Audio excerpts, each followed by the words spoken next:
هنا صوت المنتدى. صوت المنتدى بث إذاعي يأتيكم يومي الأربعاء والسبت من كل أسبوع، وفي الأوقات من 8 إلى 9 مساء أيام الأربعاء، ومن 9 إلى 10 مساء أيام السبت بتوقيت إريتريا. صوت المنتدى على الموجة القصيرة 15245 كيلو هرتز أو 19 متر باند. صوت المنتدى على مدى 24 ساعة في القمر الصناعي النايلسات ب8 درجات غربا، وعلى تردد 11678 للاستقطاب الرأسي. صوت المنتدى إعلام مستقل وحوار وطني بناء. صوت المنتدى.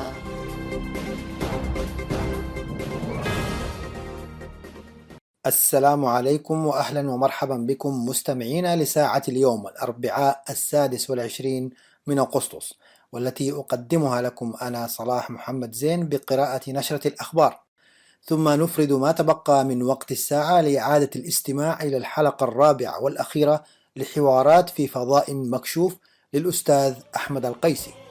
أرجو لكم متابعة طيبة ومفيدة لساعة اليوم.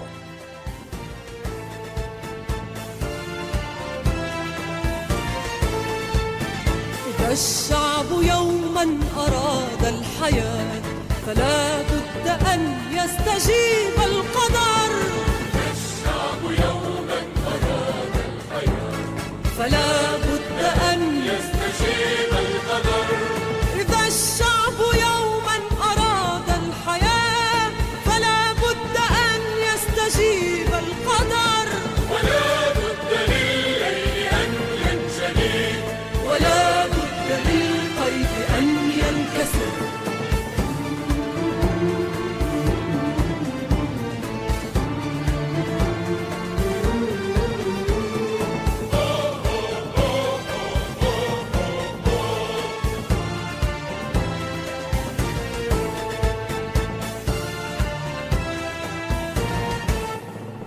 ومن لم يعانقه شوق الحياة تبخر في جوها واندثر.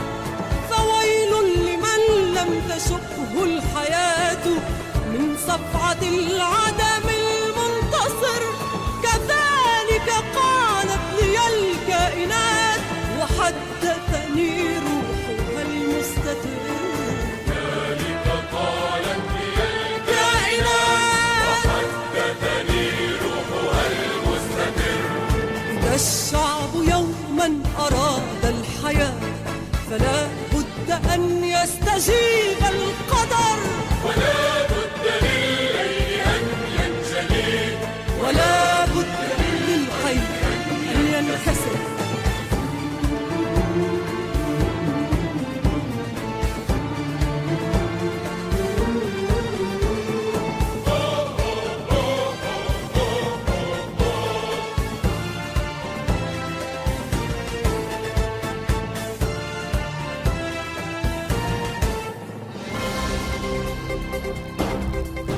صوت المنتدى.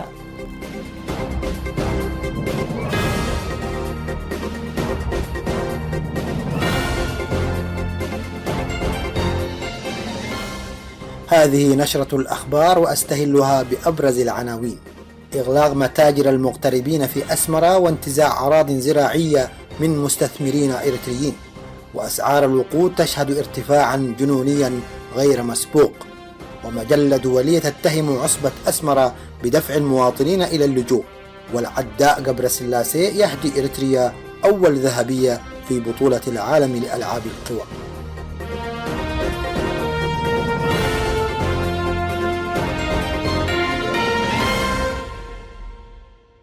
إلى تفاصيل النشرة.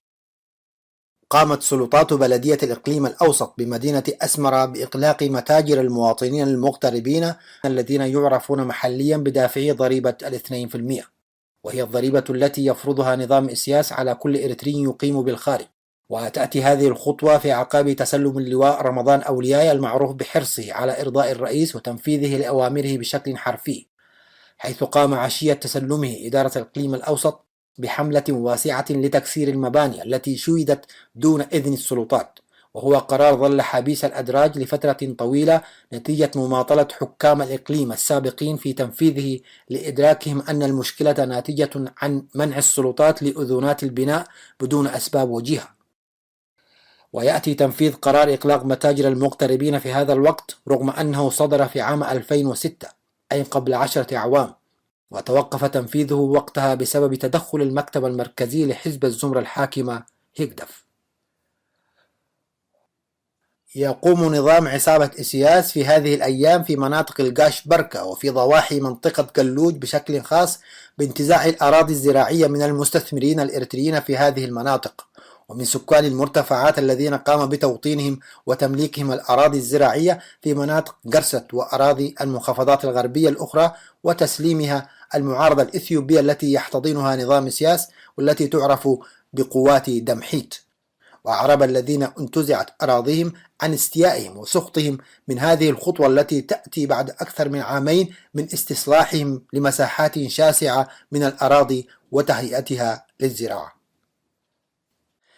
تشهد كافة الأسواق في إريتريا ارتفاعا جنونيا في أسعار السلع نتيجة للإجراءات التي تتخذها سلطات النظام في مضايقة العاملين في وسائل النقل من خلال مضاعفة أسعار الوقود وعدم توفيره وإصرارها على دق إسفين بين المواطنين وأصحاب النقل العام بفرض تسعيرة متدنية لتعرفة النقل لا تتماشى مع الواقع للإيهام بأن أصحاب وسائل النقل هم من الفئات الجشعة التي تستقل المواطن، رغم أن هذه السلطات تعلم أنهم يشترون الوقود بأسعار مضاعفة من السوق الأسود الذي تقف وراءه الحكومة. ومن ناحية أخرى تصر شركة البحر الأحمر التابعة لنظام زمرة إسياس على احتكار كافة نشاطات الاستيراد والتصدير والبيع في السوق المحلي، وتعينها الحكومة على ذلك بمصادرة أي مواد تموينية أو أي نوع من السلع يزيد وزنها عن 10 كيلوغرامات من المسافرين على طريق تسني أسمرة أو من جنود الخدمة الوطنية الذين يعملون بلا راتب والذين يكونون قادمين من عصب في طريقهم لزيارة أسرهم التي يغيبون عنها لأكثر من عام، وهم عادة ما يحملون معهم بعض المواد التموينية التي يكون عملوا على تجميعها لفترة طويلة من الزمن لمساعدة أسرهم التي لا عائلة لها سواهم. ونتيجة لهذه الممارسات دب الفزع في المواطنين وبدأوا يتهافتون على شراء السلع التموينية وتخزينها بحكم خبرتهم حول عدم قدرة شركة البحر الأحمر التابعة للنظام ومعرفتهم بعدم اهتمامها بتوفير احتياجاتهم، حيث أصبح الجميع يعلم أنها مؤسسة لتكديس المال في أيدي زمرة النظام. وعلى صلة بهذا الخبر تقوم سلطات النظام بإغلاق مزارع تربية المواشي ومطالبة أصحابها بإغلاقها وترحيلها إلى خارج المدينة دون أن تكون هناك تجهيزات لاستيعاب هذه المواشي، مما دفع أصحابها لبيعها بشكل اضطراري بأسعار متدنية للغاية. في إطار سلسلة إجراءات إلهاء شعبنا وممارسة الضغط عليه بهدف إبعاده عن التفكير في عدم شرعية بقاء طغمة السياسة الحاكمة والتي يطبقها من خلال شتى الأساليب التي تتضمن تضييق سبل الحياة وإغراق أبناء شعبنا في داخل الوطن في دوامة من المتاعب اللانهائية، مثل إجباره على حمل السلاح تحت ما يسمى الجيش الشعبي، والذي اتضح مع الوقت أنه احتيال واضح لاستعباد الشعب تحت ذريعة ضرورة تأمين الجاهزية للحرب التي يدرك قائد الزمرة الحاكمة قبل غيره تبعاتها والتي تعني نهاية حكمه. في هذا الإطار تم الاحتفال في منطقة قحتيلاي بمناسبة إكمال كافة المعلمين فترة التدريب العسكري خلال العطلة الصيفية، وهو نفس أسلوب التدريب الذي يتم بكل استهتار واستعباط ويكشف عن عدم جدية هذا البرنامج الذي يجمع في وقت واحد الشباب والمسنين والمرضى والمعوقين ولا يستوفي أبسط متطلبات العسكرية الأساسية، لأنه في الأساس برنامج مصمم لتضييق الخناق على المواطنين وليس لتأمين الجاهزية العسكرية. وقد تحدث في هذه المناسبة اللواء فيليبوس رئيس هيئة الأركان التي لا وجود لها على أرض الواقع في إريتريا، ودعا المعلمين إلى مضاعفة جهدهم واتهمهم صراحة بأنهم مسؤولون عن موجات هروب الشباب، حيث قال لهم: الإنسان يملك 5 حواس وأنتم من توجهونها، ولو أنكم كنتم قد قمتم بدوركم في هذا المجال، يقصد مجال توجيه الطلاب والشباب عموما، لما كان كل هؤلاء الشباب قد هربوا من البلاد. هذا ويعد كلام فيلبوس اعترافا صريحا بظاهرة هروب الشباب التي ظل سدنة إسياس ووكلاءه ينكرونها، ومحاولة لتحميل أسبابها للمعلمين الذين هم في طليعة الفئات التي تهرب من البلاد بسبب الأوضاع القهرية التي يعاني منها جميع أبناء شعبنا في الداخل دون تمييز. اعتبرت العصبة البربرية الحاكمة في إريتريا بأنها من أكثر الأنظمة التي تنتهج سياسة طرد مواطنيها من بلادهم.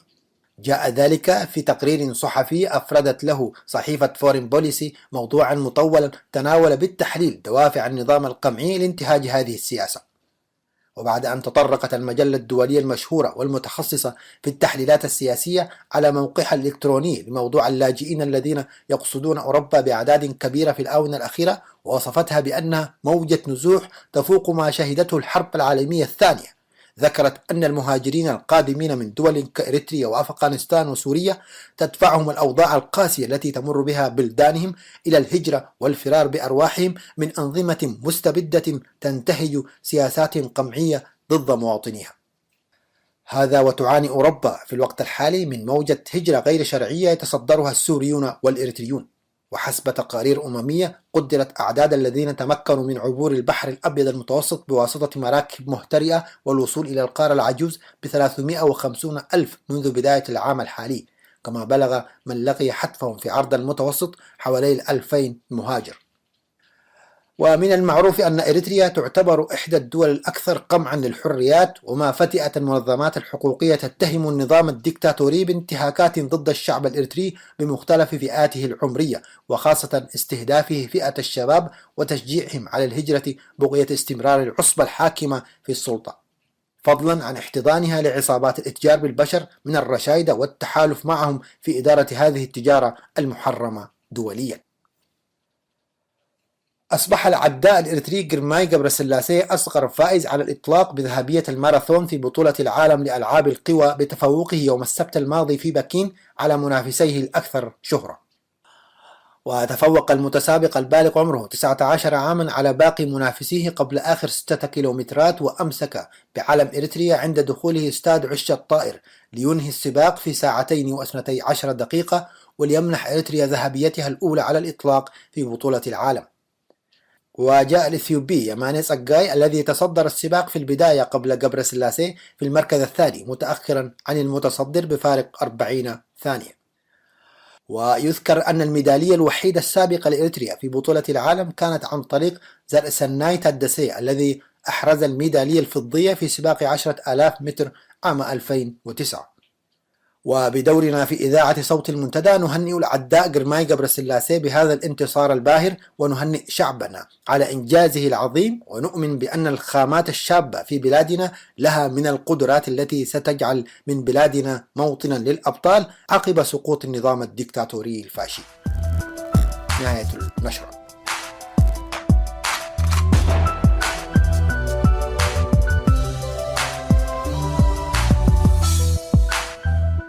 محطات مع أحمد القيسي.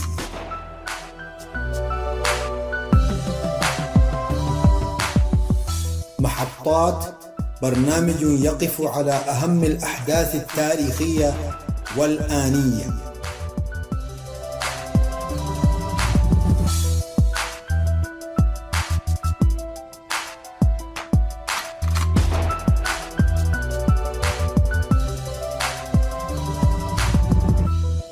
الحلقة الرابعة من حوارات في فضاء مكشوف.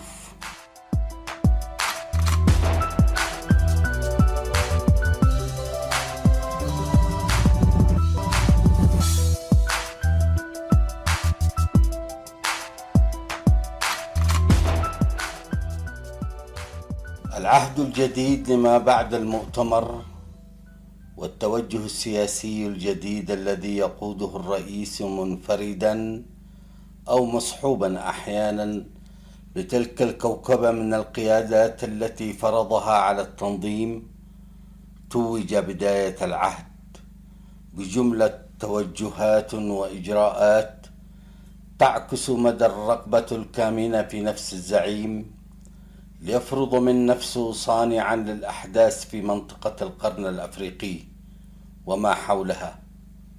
وهكذا وجدنا التورط في الشأن السوداني من دعم الحركة الانفصالية في الجنوب، وتطور الموضوع إلى تفجير الوضع في الشرق. ولهذه المنطقة حساسية خاصة نتيجة الارتباط الديمغرافي بإريتريا. ونتيجة لهذا التطور فقد بدأ التنسيق مع الطرف الليبي المعني بالشأن السوداني عبر قضية دارفور. فالملف السوداني كان سر العلاقة المتميزة بين الزعيم الليبي والرئيس إسياس أفوركي. وتدفق كرم القذافي على السيد الرئيس، والذي بدأ ينفقه بسخاء على أجهزته الأمنية والاستخباراتية ليشتد عودها ونشاطها في أداء المهام المطلوبة في هذا النشاط المحموم، ولتقوية القبضة الأمنية في حماية النظام أمام أي معترض قد يظهر هنا أو هناك. وأما في الشأن الإداري فقد تم تعيين شخصيات في مراكز عليا أو أقل درجة لإتمام برنامج الانقلاب. هذه العناصر كانت جزء من التجربة، ولا شك أنها تمتاز بالكفاءة والمؤهل الجيد، ولكنها في نفس الوقت كانت تحمل بنفس المستوى عقد تجاربها أبان الكفاح المسلح. وكانت الفرصة مواتية لهؤلاء للانتقام وليردوا الصاع صاعين لمن يعتبرونهم أعداء لهم من القيادات وكوادر العهد القابر. وجاءت هذه الحالة هدية من السماء، وبدأ العمل على تغذيتها وكسب ولاءات جديدة، والامتداد بنفس النهج إلى خارج البلاد من خلال تعيين سفراء من نفس العينة والتأثير على جماهير المهجر. وهذه قوى يحسب لها حساب لما ترفض به من أموال لخزينة الحكومة. وبالمقابل تعاظم عدد الغير مرقوب فيهم من كوادر العهود السابقة، وأصبحوا الرواد الأساسيين في مقاهي وأندية المدينة، وأطلق على هؤلاء المجمدون أو جماعة خليك في البيت. أما البروز الكبير فقد توزع بين القيادات العسكرية ذات الولاء المطلق للزعيم، والتي اكتسبت أهمية مع بداية الحرب مع إثيوبيا. وعدد لا يستهان به من الكوادر الذين يحملون عقدا وحقدا على العناصر القيادية القديمة، ليس لموقف سياسي ولكن لأسباب نفسية ودوافع انتهازية، كلها تشكلت بوحي الظروف والملابسات في عهود الأزمنة القديمة. وما أن تربعت القيادة الجديدة حتى بدأت وبشكل محموم من تنفيذ برنامج إعادة تشكيل الجبهة وتطعيمها بهؤلاء الكوادر، وقد ساعد توزيع عناصر القيادة لأداء مهامهم على تمرير هذا المخطط بسلاسة. فقد جاء التشكيل على النحو التالي: 4 من عناصر القيادة في المكتب المركزي للجبهة، والذي يعتبر مركزية الجبهة: الأمين محمد سعيد رئيسا، يماني قبر آب مسؤول العمل السياسي، عبد الله جابر مسؤول التنظيمات، حقوس كشا المسؤول الاقتصادي. وهؤلاء مرتبطون بالرئيس مباشرة، ويقوم المكتب بتسيير العمل اليومي للجبهة. أما بقية القيادات فتم توزيعها على المنظمات وهيئات الجبهة على مستوى البلاد والمحافظات والمدن. ومن سخريات القدر إن معظم أعضاء القيادة الجديدة بما فيها أعضاء اللجنة المركزية قد أصابهم طوفان الرئيس من اعتقال ورميا في زنازين السجون أو التشرد في المنفى. ومن الالتباسات أيضا هو العلاقة بين الجبهة كحزب حاكم وبين الدولة أو حكومتها، فأعضاء الحكومة معظمهم من القيادات القديمة، والمنطق يفترض أن يكون الحزب هو المشرف على أداء الحكومة باعتبارها منفذة لسياساته. ولكن نحن أمام حالة غير طبيعية ونماذج بشر مملوءة بعقد دفينة، وكان المشهد كله ينبئ بصدام حتمي لا مفر منه، والرئيس متربع في عرشه رغم إدراكه لهذه الحقيقة، فقد كان مقتنعا بقدراته على إدارة هذا الصراع القادم، كمايسترو قدير في إدارة الأمور من خلال صناعة الأزمات. ولكن يبقى السؤال: لماذا أتى بالقيادات القديمة للمناصب الحكومية وهو الذي أعلن بملء فمه وأمام الملأ إن المشكلة هي في هذه القيادة التي تعفنت؟ والواقع أن السيد إسياس أفورقي كان همه الأساسي هو في كيفية تركيز السلطة المطلقة في يديه دون أي إزعاج أو مناكفة من أي جهة كانت، وكان مدركا ولعوامل موضوعية كثيرة استحالة اعتراض القيادة الجديدة لأي تصرف أو قرار يمكن أن يتخذ. فهذه الكوكبة من القيادات الجديدة جاءت بحكم ظروف تاريخية معينة حكمت التنظيم وصراعاته ونزعات وتطلعات السيد الرئيس بالاستحواذ المطلق على السلطة وتمرير مشروع سياسي يدور في ذهنه.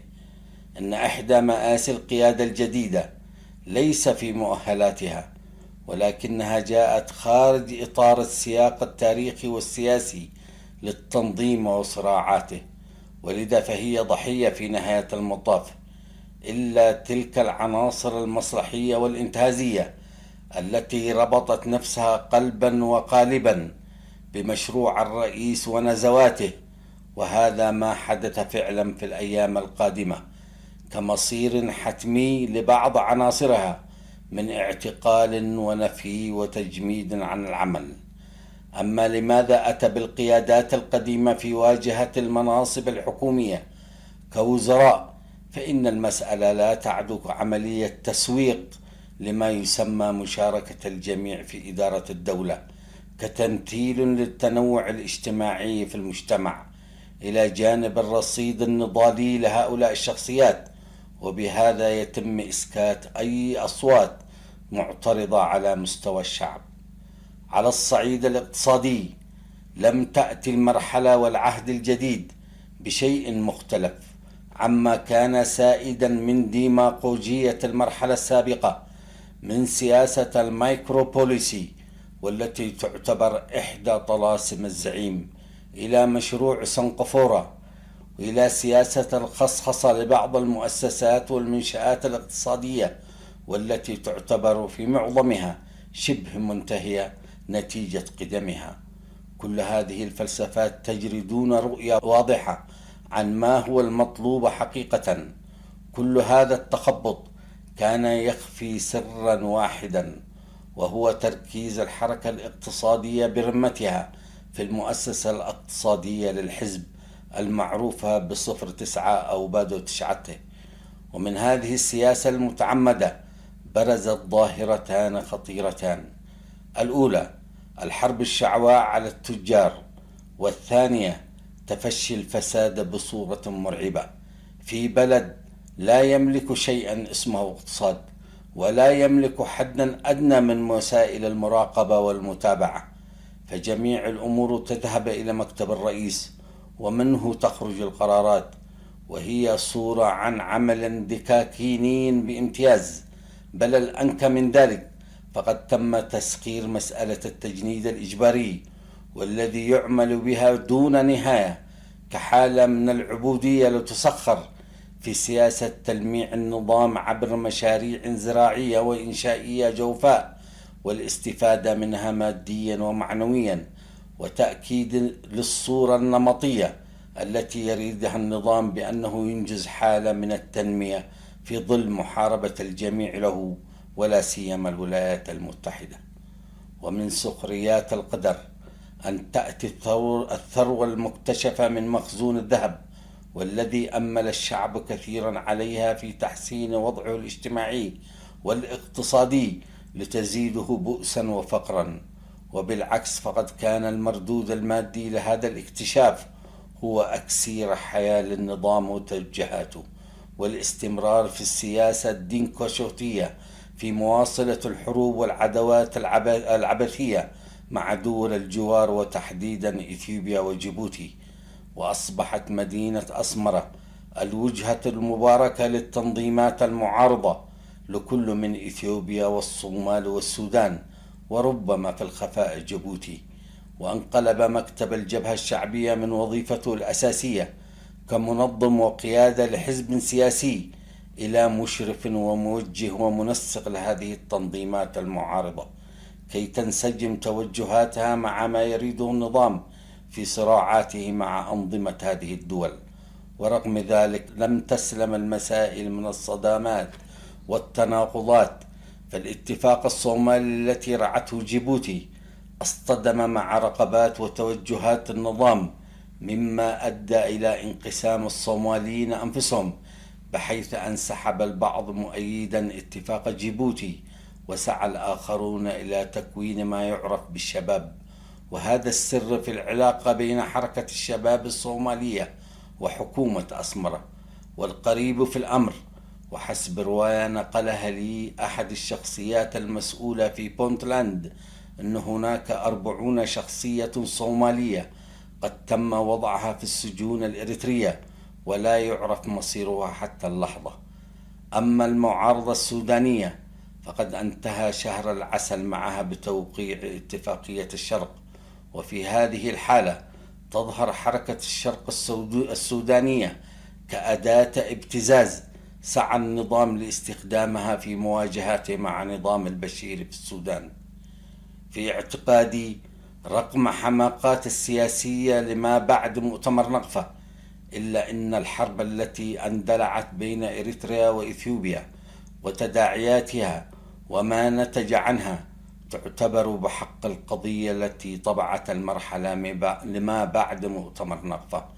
وقد انعكست تداعيات هذه الحرب المجنونة على كل مناحي الحياة، سياسيا واقتصاديا واجتماعيا وحتى عسكريا، سيما على الجانب الإريتري وعلى الجانب الإثيوبي بقدر ما.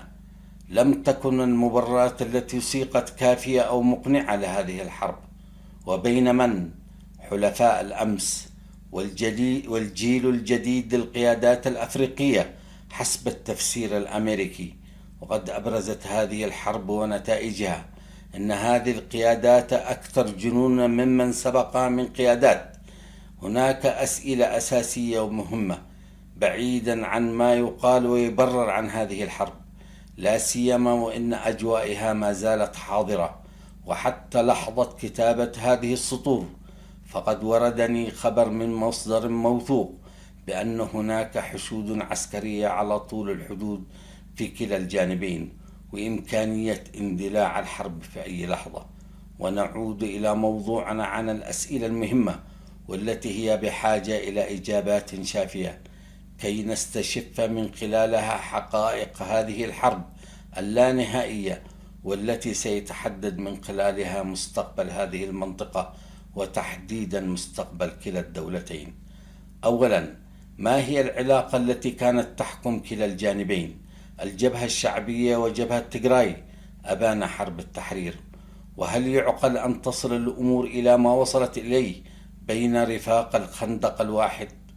ثانيا، من المنطقي أن يكون هناك حد معين من اتفاق استراتيجي بين الطرفين في قضايا جوهرية واستراتيجية، بينما ما آلت إليه الأمور لا توحي بذلك إطلاقا.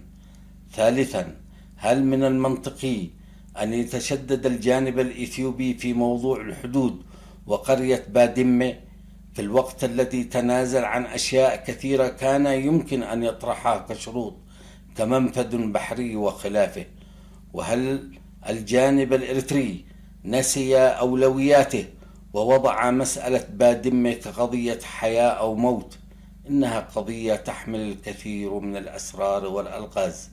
هذه نماذج من أسئلة كثيرة بحاجة إلى إجابات واضحة، فقد تعب كلا الشعبين من التفسيرات الاعتباطية لقضايا يدفعون دمائهم ودماء أبنائهم ثمنا لها. لكن مما لا شك فيه وفي حدود متابعة أبان فترة الميدان والكفاح المسلح، لم ألحظ أن العلاقة بين الجانبين كانت قائمة على تفاهم تام، فقد كان الخلاف الحاد بينهما مشتدا ولكن بشكل موسمي، ثم تعود المياه إلى مجاريها حتى تظهر مجددا في موسم آخر.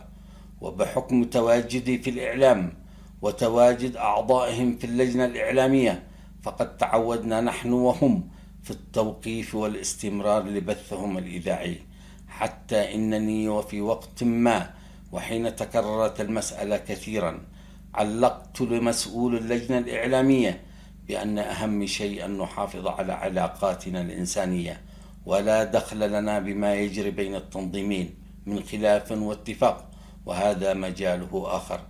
المهم، كانت هذه العلاقات الملتبسة والمعقدة في نفس الوقت انعكاس حقيقي لعمق الدوافع الانتهازية لكلا الجانبين، وليس علاقة قائمة على أسس مبدئية وموضوعية على المدى القريب والبعيد.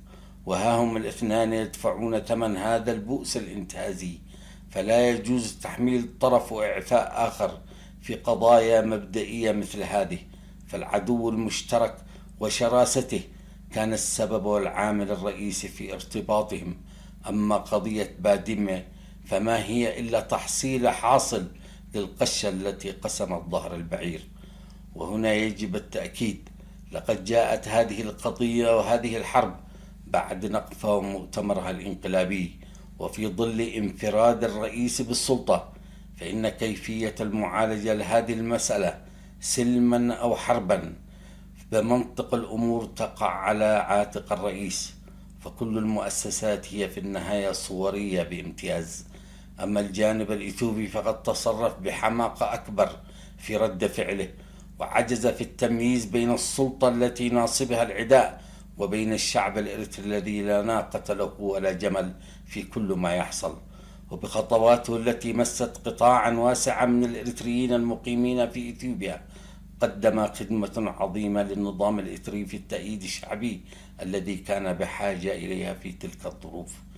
إن القراءة الخاطئة والحسابات السياسية المستندة للعواطف والديماغوجية كانت إحدى بلاوي هذه الحرب، فالرئيس والكوكبة التي تحيط به غاب عن ذهنهم إن الويانة أي جبهة تيغراي التي يعرفونها في جبال ووديان تيغراي لم تعد هي في أديس أبابا، فويانة أديس أبابا تستند إلى طاقة وإمكانية وثقل إثيوبيا التي طالما استند إليها حكام إثيوبيا في حروبهم على إريتريا أيام هايل سلاسي ومنغستو.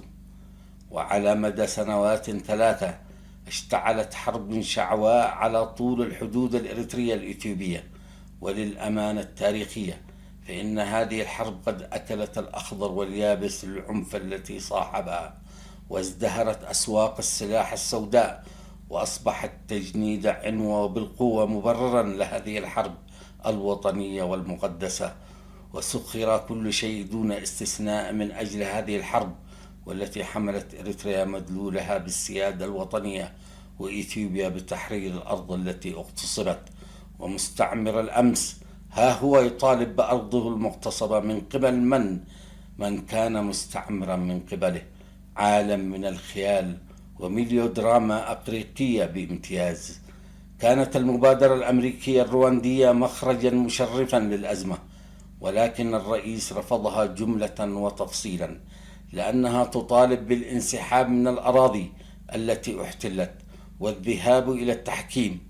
وقد كان هذا الرفض خطأ تاريخيا وقع فيه الرئيس، وليس معلوما على ماذا راهن الرئيس بهذا الرفض، لأن هذا الرفض حالة يتمتع بها الرئيس، ولذا لا بد من خيارات أخرى تجبره على قول نعم وتعددت الوساطات ولكن دون جدوى، واستمرت العمليات العسكرية الإثيوبية في حرب واسعة، وهي تحصد الآلاف من الشباب في كلا الجانبين، وتلتهم الميزانيات لشعوب هي أحوج ما تكون لكل مليم يصب في مشاريع تنموية. وجمدت المشاريع التنموية، وفقدت إريتريا أهم ميزة وأكثرها أهمية كبلد مستقر وآمن وكبيئة ملائمة للاستثمار، استنادا للسمعة التي كانت لإريتريا أبان فترة الستينات والسبعينات، والاحترام والتقدير لصمود وتضحيات الشعب الإريتري، إلى جانب المقومات رغم بساطتها المساعدة لنشاط استثماري. كل ذلك تحول إلى اتجاه معاكس، وبدأت صورة نمطية تجسد في أذهان العالم وقواه السياسية حول النظام الإريتري كنظام مقامر لا يؤتمن، سيما وقد سبق للنظام أن خاض مقامرات مع اليمن وجيبوتي وعدائه الواضح والمعلن ضد السودان. ولا سيما أن هذه الصورة تجسدت بصورة كبيرة في منطقة الشرق الأوسط. المهم، لقد كانت حسابات النظام خاطئة بكل المعايير، وللأمانة التاريخية فقد استبسل الشعب الإريتري دفاعا عن الأرض ودفاعا عن وجوده واستقلاله، ولكن المسألة كانت تتجه وجهة أخرى في حسابات أقليمية ودولية، ونظام إثيوبي يبحث عن شرعيته من خلال خوضه لهذه الحرب لاستعادة الأراضي التي سلبت منه حسب خطابه السياسي والإعلامي. وفعلا لقد نجح في ترسيخ فكرة أنه معتدى عليه ومن حقه أن يدافع عن سيادته ويسترد أراضيه. وفي قضم هذه الصورة التي حاول تسويقها شن هجوما عسكريا واسعا، ولقد نجح بالفعل في خلخلة الجبهة بدءا من الغرب وحتى أطراف الشرق، كما تمكن من احتلال أراضي واسعة في المنطقة الغربية، وبرزت حقائق جديدة على الأرض كان لها انعكاسا خطيرا على الشعب الإريتري عامة. كانت الأوضاع العامة في الداخل تكرس بصورة منهجية على أوضاع الحرب والاستنفار، مما يستدعي الإشراف على الحركة التجارية ووضع المهم منها في يد مؤسسة الحزب، وتقييد التعامل بالعملات الصعبة، وتغيير توجهات الدولة السياسية والمعلنة كسياسة ملكية الدولة للأراضي وحق تأجيرها، واستبدالها ببيع الدولة للأراضي مباشرة عبر سندات. وكان واضحا من كل ذلك هو البحث عن العملة الصعبة، إذ بدا واضحا الأزمة الخانقة اقتصاديا نتيجة الحرب على مدى السنوات الثلاثة. لكن الأنكى والأمر في هذه النتيجة المأساوية هو قبول اتفاق وقف إطلاق النار على قاعدة شرطين أساسيين: وضع منطقة بامتداد 25 كيلومترا كمنطقة عازلة وخالية من أي تواجد عسكري إريتري. ثانيا، القبول بوقف حالة الحرب والذهاب إلى التحكيم الدولي لحل الخلاف الحدودي بين الدولتين. كان القبول بذلك كارثة بكل المقاييس، في شروط القبول بوقف إطلاق النار هو نفسه ما طرحه الأمريكيين والروانديين في بداية الحرب ورفضها السيد الرئيس، بل أضيف شرطا آخر بوضع منطقة عمقها 25 كيلومترا كمنطقة عازلة عسكريا وأن تحصر في العمق الإريتري. هذا الواقع الأقرب إلى النهاية التراجيدية لاستحواذ الزعيم وانقلابه سيء الذكر، إذ يبدو أن الرجل لم يكن صاحب مشروع ورؤية بقدر ما كان مقامرا أهوج. ما أن تم توقيع هذا الاتفاق حتى جاءت لحظة الاستحقاق بضرورة المراجعة والتغيير، فلم يجف حبر التوقيع حتى أعلنها السيد هايلي درع في اجتماع جماهيري في ألمانيا، وتوسعت المسألة في اجتماع المجلس الوطني في أسمرة، مما اضطر معه الرئيس إلى تأجيل الاجتماع لمناقشة الأمر، بينما كان الغرض هو محاولة لكسب الوقت كي يجد الفرصة للانقضاء على هؤلاء المعترضين، وهم في معظمهم أعضاء القيادة القديمة. وهكذا وبعد اشتداد المعارضة، وقد بدأت في وضع منهجا لمعارضتها بحيث تصل المسألة ليس في إعفائه عن مناصبه فحسب، بل وإلى تقديمه للمحاكمة والمحاسبة.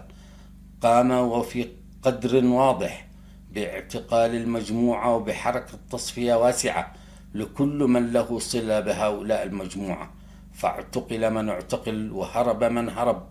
ومن لحظتها بدأت المرحلة الثانية من انقلاب نقفة.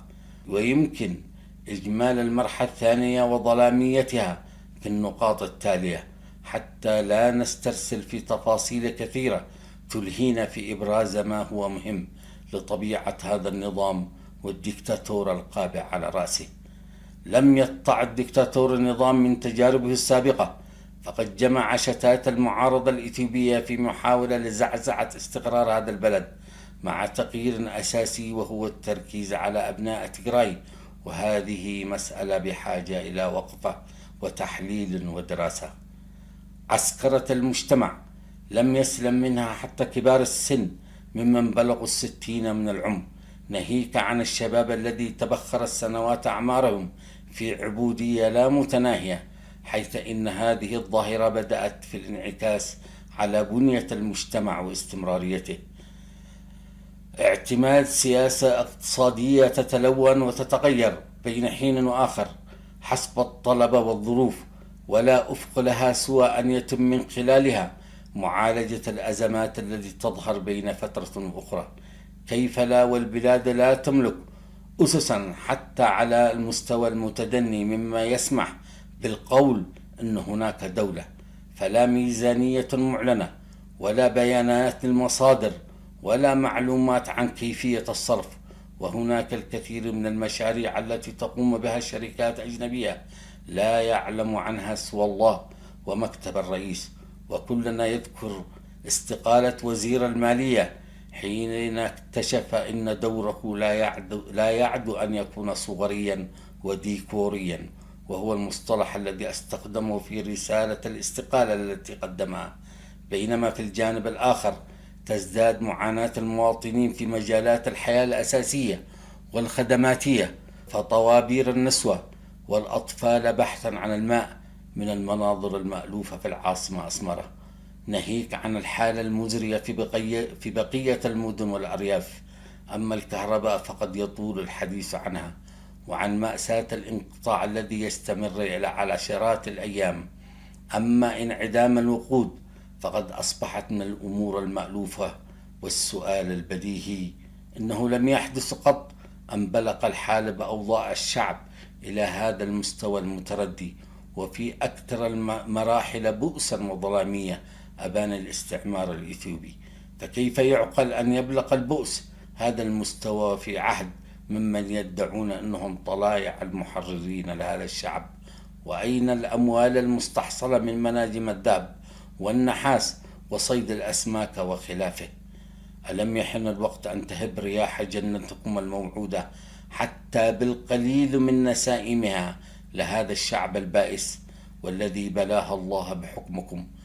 أما تلك الأسطوانة المشروخة التي لم تملوا من ترديدها، مستهزئين بعقول الناس بأن ما يحدث هو نتيجة لمؤامرة أمريكية إثيوبية، إن الترديد المستمر وبإصرار عجيب لهذا المبرر السخيف قد جعل البعض يعتقد أن أمريكا هذه لم يعد لها من عمل أو اهتمام في هذا العالم سوى رسم وصناعة المؤامرات ضد النظام الإريتري العتيد. أما إثيوبيا فلا عجب في ذلك، فأنتم تتآمرون عليهم وهم يتآمرون عليكم، فما العجيب في الأمر؟ لم يحدث في التاريخ أن ناضل شعبا وببسالة وعلى مدى 30 عاما أن ينتهي به الحال هاربا بحثا عن الأمان ولقمة العيش الكريم، وأن يكون في طليعة قائمة اللجوء عالميا لا يسبقه فيها إلا السوريون والعراقيون. إنها مفارقة عجيبة وإنجاز عظيم للزعيم وحملة المباخر من رجال انقلاب نقفة. بل المسألة ليست لجوء حسب، بل التجارة بالبشر وبيع أعضائهم في أسواق لم نسمع عنها من قبل، وابتزاز لا مثيل له لأسر وأهالي هؤلاء الهاربون من جنة إسياس أفورقي. والمحزن في الأمر أن يكون رد فعل عتاولة النظام وزعيمهم استهزاء بهؤلاء البائسين، معلقين بكثير من السخرية: دعوهم يذهبوا فقد تخلصنا من الحثالة، وسوف يتمنون يوما العودة. ما إن المحير في أمر هؤلاء الحكام إنهم ينظرون لرعاياهم وكأنهم قطعان تابعة لهم، وإن قيمتها تتوقف على قبولها لما يشرعوه أو يفتوا حوله. إن أكثر الأمور ازدهارا في هذا البلد ظاهرتان سريعتان النمو، وهي النمو المتسارع في أعداد السجناء دون أسباب وجيهة أو محاكمة، حتى بلغ أعداء سجناء الرأي إلى 10,000 وما فوق حسب تقارير المنظمات الدولية. والمحزن في الأمر أن معظم هؤلاء السجناء قد قضوا نحبهم، وأصبحت السجون خاتمة حياتهم في هذه الدنيا. والظاهرة الثانية الهروب الكبير والواسع، والتي يقدرها حسب التقارير الدولية بمعدل 5,000 شاب وشابة وأسر وأطفال، مما يضع علامة استفهام واسعة حول المصير المظلم الذي ينتظر هذا البلد، إذ تبدو العملية كانتحار جماعي بطيء ومتدرج. أما الوعود ببناء دولة يسودها النظام والقانون فقد تفتقت عقلية النظام بإعلان الرئيس بأنهم بصدد سياق الدستور دون تفاصيل، في أكبر مهزلة واستهتار. أولا، ما مصير الدستور الذي تم عليه الإجماع قبل سنوات مع كل العلات التي يحملها؟ وثانيا، لماذا السرية في إعلام من هم المكلفون بصياغة هذا الدستور؟ إن من بديهيات الأمور أن الدستور هو شكل من العقد الاجتماعي للمجتمع، وشرطه الأول مشاركة كل أطياف المجتمع وتياراته كحد أدنى. هذا الشرط الأساسي هو البداية الأساسية لإعداد هذا العقد الاجتماعي. أما السرية وعدم التفسير المقنع لماذا دستور جديد مقابل القديم الذي تم الاتفاق عليه، فلا يعد أن يكون إلا مسرحية سمجة واستهتار بأبسط القيم والمبادئ التي رسخت بدماء هذا الشعب. تلك دولة ما بعد مؤتمر النقفة، وستبقى نقفة شاهدة بعظمة بناء التجربة وبجريمة ذبح التجربة. وفي الختام، كنت أتمنى أن تكون هناك فرصة أو احتمال بإعادة صياغة هذا النظام وترميم ما أوجدوه من مفاسد، وإعادة بناء من جديد وفق الصيغة تراعي مشاركة الجميع وتعبيرا عن الجميع، متجاوزين سلبياته وأخطائه، وذلك تجنبا للخسائر التي يمكن أن تقع والعبء الذي سوف يتحمله هذا الشعب بعد المعاناة المستمرة والثمن الباهظ الذي بات يدفعه بشكل يومي.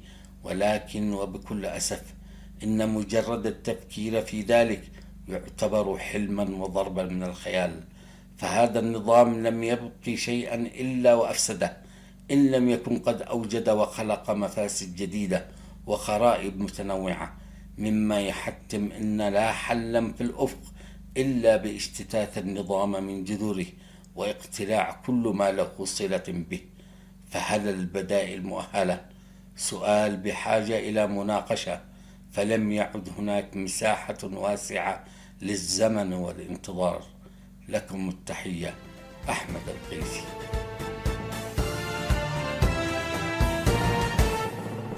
ومن لم يعانقه شوق الحياة تبخر في جوها واندثر، فويل لمن لم تشقه الحياة من صفعة العدم المنتصر. كذلك قالت لي الكائنات وحدثني روحها المستتر. ذلك قالت لي الكائنات وحدثني روحها المستتر. إذا الشعب يوما أراد الحياة فلا بد أن يستجيب القدر، ولا بد للأيام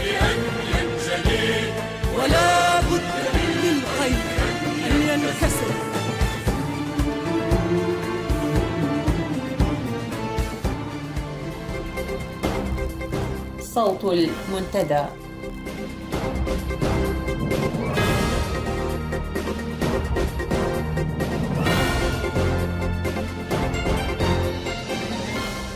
هذه نشرة الأخبار وأستهلها بأبرز العناوين: إغلاق متاجر المغتربين في أسمرة وانتزاع أراضٍ زراعية من مستثمرين إريتريين، وأسعار الوقود تشهد ارتفاعا جنونيا غير مسبوق، ومجلة دولية تتهم عصبة أسمرة بدفع المواطنين إلى اللجوء، والعداء قبر سلاسي يهدي إريتريا أول ذهبية في بطولة العالم لألعاب القوى.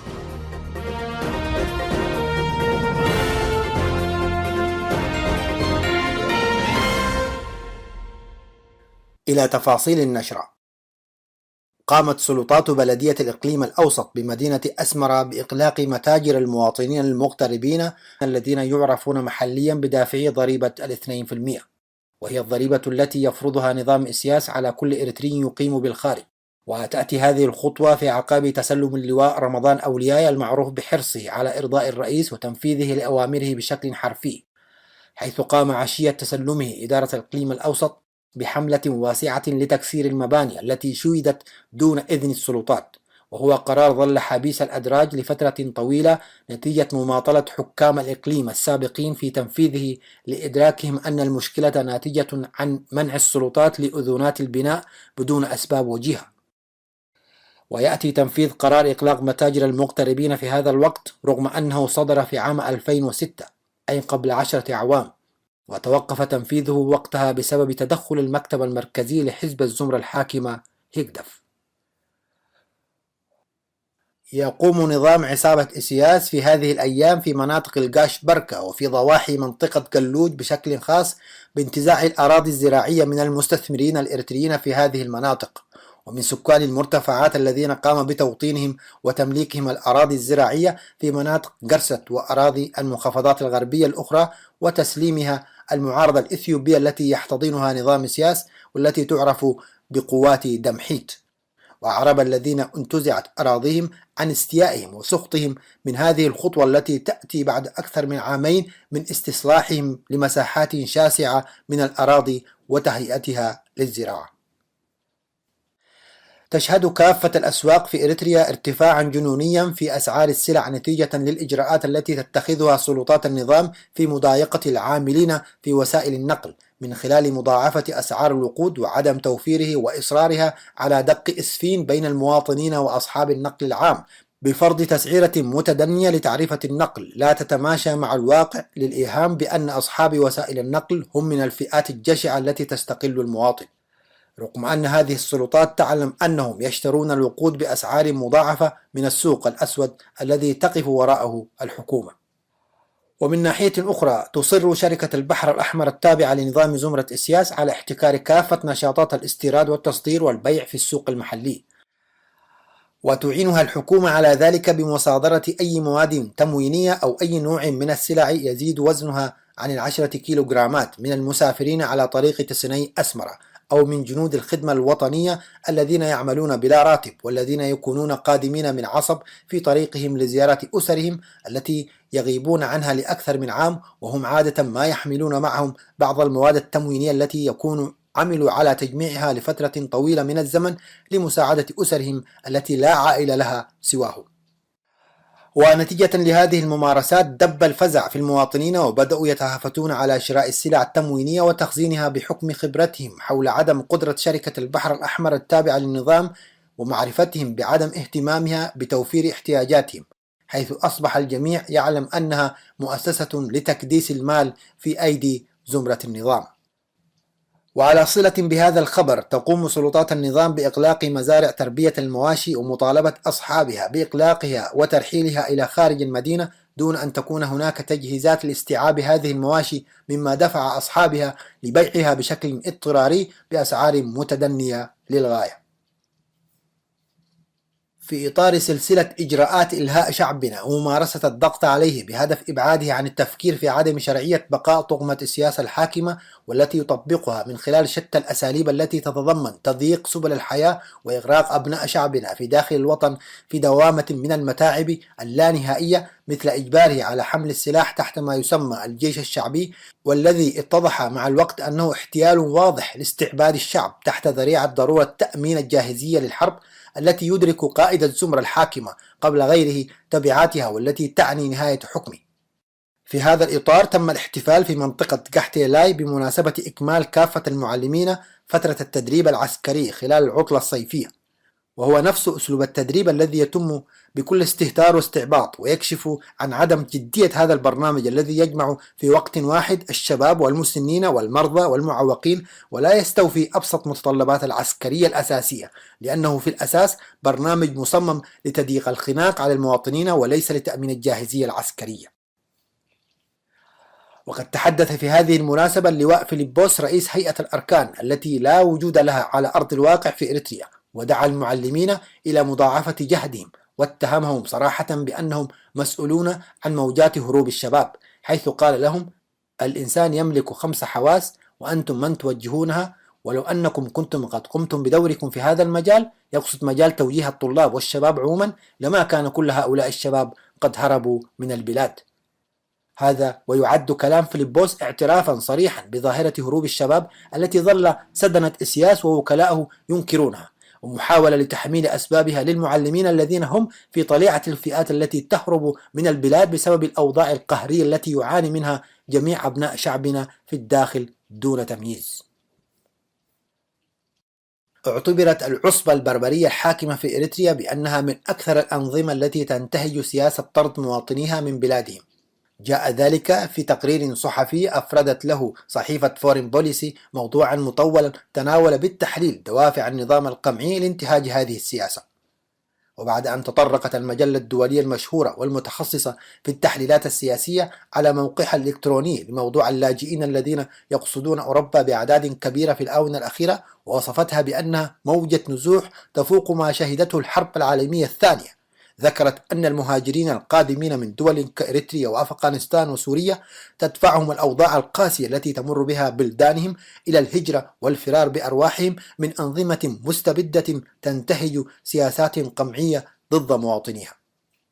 هذا وتعاني أوروبا في الوقت الحالي من موجة هجرة غير شرعية يتصدرها السوريون والإريتريون، وحسب تقارير أممية قدرت أعداد الذين تمكنوا من عبور البحر الأبيض المتوسط بواسطة مراكب مهترئة والوصول إلى القارة العجوز ب350 ألف منذ بداية العام الحالي، كما بلغ من لقي حتفهم في عرض المتوسط حوالي 2000 مهاجر. ومن المعروف أن إريتريا تعتبر إحدى الدول الأكثر قمعا للحريات، وما فتئت المنظمات الحقوقية تتهم النظام الديكتاتوري بانتهاكات ضد الشعب الإريتري بمختلف فئاته العمرية، وخاصة استهدافه فئة الشباب وتشجيعهم على الهجرة بغية استمرار العصبة الحاكمة في السلطة، فضلا عن احتضانها لعصابات الإتجار بالبشر من الرشايدة والتحالف معهم في إدارة هذه التجارة المحرمة دوليا. أصبح العداء الإريتري جرماي غبرسلاسي أصغر فائز على الإطلاق بذهبية الماراثون في بطولة العالم لألعاب القوى بتفوقه يوم السبت الماضي في بكين على منافسيه الأكثر شهرة. وتفوق المتسابق البالغ عمره 19 عاما على باقي منافسيه قبل آخر 6 كيلومترات، وأمسك بعلم إريتريا عند دخوله استاد عش الطائر لينهي السباق في 2:12 دقيقة، وليمنح إريتريا ذهبيتها الأولى على الإطلاق في بطولة العالم. وجاء الإثيوبي يماني سقاي الذي تصدر السباق في البداية قبل غبرسلاسي في المركز الثاني متأخرا عن المتصدر بفارق 40 ثانية. ويذكر أن الميدالية الوحيدة السابقة لإريتريا في بطولة العالم كانت عن طريق زرسناي تادسي الذي أحرز الميدالية الفضية في سباق 10,000 متر عام 2009.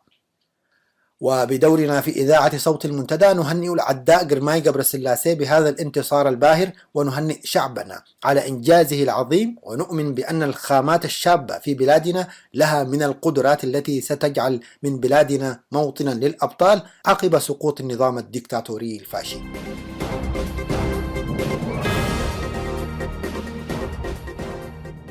بهذا وصلنا وإياكم إلى ختام ساعة اليوم، وحتى نلتقي وإياكم في الأسبوع المقبل كونوا بخير.